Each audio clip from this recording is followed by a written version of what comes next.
रसूल करीम सल्लल्लाहु अलैहि वसल्लम गुजर रहे थे तो एक शख्स ने बकरी के पहलू पर पैर रखा हुआ था और वो छुरी तेज कर रहा था।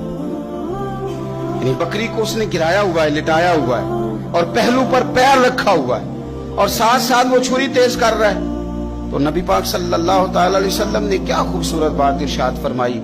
हुजूर अलैहिस्सलाम फरमाने लगे, तुम इसे 2 मौतें देना चाहते हो, दोहरी तकलीफ में गोया तुम मुब्तला करना चाहते हो, इसके सामने ही तुम छुरियां तेज कर रहे। हुजूर फरमाने लगे, 2 मौतें देना चाहते हो, चाहिए था कि पहले से ये सारे औजार तुम्हारे तैयार होते तो उस दिन किसी इमरजेंसी का शिकार ना हो। 3 दिन शरीयत ने इसीलिए तो रखे थे, इसीलिए तो वक्त रखा था। आप इस तरह का कोई माहौल ना बनाए जिससे जानवर को भी तकलीफ हो, अजियत हो।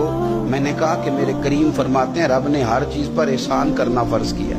अच्छे तरीके से ज़िबा करें, छुरी को तेज करें, जानवर को आराम पहुंचाएं।